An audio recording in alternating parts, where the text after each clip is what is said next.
Hello. I'm doing this recording because I thought maybe, probably, a lot of you guys are wondering, how did Zen Dating Coach come to be? And wondering about me, your coach, Zenas, and what my journey has been. So I'm going to tell you what my journey was that brought me to make Zen Dating Coach and why I think it's important. I believe my journey started largely after I got a divorce. Now, I was a precocious teen. I dated. I had an active sex life. I had long term relationships before I got married. Um, and I dated my ex wife for 2 years, and then we were married for 4 years. And after that divorce, um, people would ask me, what went wrong with your marriage? Why did you guys get divorced? And I didn't have an answer for that. And that confused me. That confused me a lot. Like, I was a traditional romantic in a sense. I believed in a lot of the mythological stories that you hear in romantic movies and romantic books, and that society generally pushes. For example, that love solves all problems, which is not true. Warning. It's an important piece of the puzzle, but there's different kinds of love, and it's not going to solve every problem in your relationship alone. So that started me on my journey because I was like, I really loved my ex-wife. I still love her. We're still friends. That makes it even more confusing, right? So I didn't understand. Like, I checked the boxes. I did the stuff. So that started me on my journey. Trying to answer the question, why did a relationship that had love, that had some compatibility, just went miserable? And why was it that the marriage was a total failure, but we were great friends afterwards? So, I didn't know where to look for the information because all the traditional places had kind of failed me, right? All the traditional stories, all the traditional, mainstream kind of ideas about relationships had failed me, and they were, I really felt like they were dishonest and were like agenda seeking and not and very limited and not really like addressing it for everybody. So that was like 2008 when I got divorced, and I ended up reading that book, The Game. I never finished it, but I did read it, and a friend gave it to me, and I got involved in the pickup community. I mean, this is 2007. Remember, there were like multiple pickup TV shows on. Mystery had a VH1 show, so it's not like now. We have a different view of it, but at that time, it seemed like a different way of looking at things than what the mainstream way was. So it was an option. Finally some kind of option that gave me like different information. And I will say, my experience in the pickup community was mostly like 99%. It was really nice guys who just had never had that opportunity to interact with women as much as I had.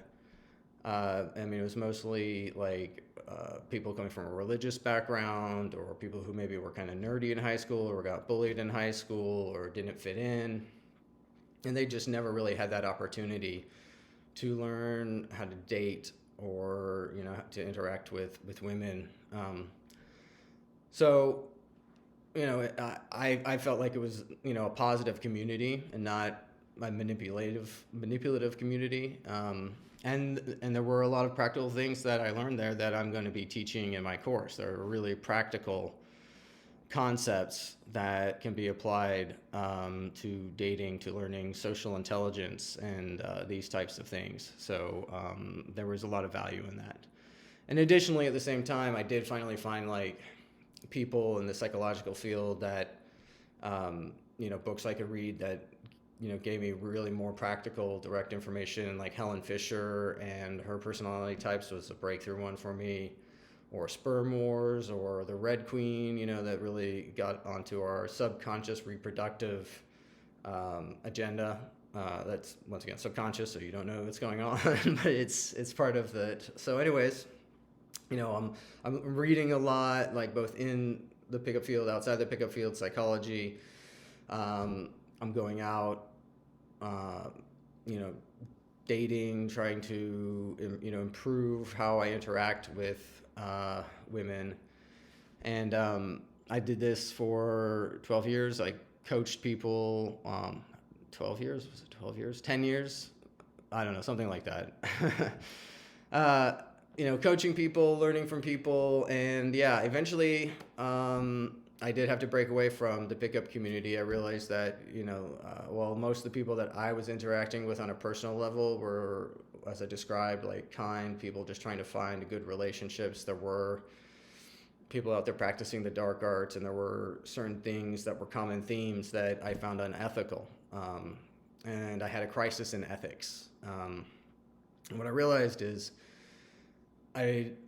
pursuing selfish desire, both in business and in relationships, I'd moved away from my ethics and my spiritual practice, and then just total breakdown for me. And I had to step away from business. I had to step away from dating for a while and like re-examine my relationship to those things, and my spiritual practice, and what I just basically stopped practicing. So over the last few years, I've dove deeper into my spiritual practice, reestablished a spiritual practice. I think that spiritual practice is number one, and everything else flows from that. Everything else flows out from that. So aligning myself with my spiritual practice, I reevaluated all the lessons I'd learned, all the value I'd gained over those years of constant practice, constant engagement, and developed ZenDatingCoach.com and the methodology that's based on, number one, know thyself. So personality typing, like knowing your personality types, your love language, your attachment style, and understanding that so you can understand yourself, understand what you're looking for in a partner. It's really important. So that's like kind of what I found out about my divorce, looking back, is like, oh, actually there were like very key personality differences that put us in constant conflict. Like, I'm a very social and outgoing person, and she was much more of an introvert, and didn't mind just like staying at home all the time. So that put us in a kind of a conflict. And so these are like the important things, like know yourself and know what you're looking for in a partner based on these personality types things. The other one is like practical things practical things about attraction, practical things about like, social intelligence, and, learning about approach anxiety. And, this is one that might surprise a lot of women out there, but men are really afraid of you. They're really afraid to go up and talk to you. And, the links to evolution that might cause that. So we're going to learn about that in the course, of course. And then the spiritual aspects to relationships that I learned from like Eckhart Tolle, from my own experience, from Russell Brand is another good person, but making that primary relationship kind of a spiritual practice, a spiritual journey. It has to be constant work, constant growth, constant communication, and these types of things. So right now, it's COVID-19 here in America. So am I achieving my dating goals currently? Yes, because my current dating goal is to stay alive, so I'm not out there dating. But that'll change, and I have slightly different primary dating goals than I'd say the average person, and that's another thing about the program is it's individualized. So a lot of dating advice is like, okay, I learned how to do this way. I learned how to do it this way, so you should do exactly what I did, and they don't take into account the individual. And I found that just doesn't work because everyone, you can generalize a lot of things, but then when you get down to the individual, a lot of those generalizations, form patterns, and there's different patterns. So every individual is really unique. And so each individual has to be looked at as an individual. And each person that you go to date has to be looked at as an individual. And so that's the approach, is to like really discover who you are, what your goals are, and help you achieve those goals. So that's been my journey. That's where I'm at currently, and I hope I can be of service to you in your journey and help you with your dating goals. And thank you. I love you. Bye.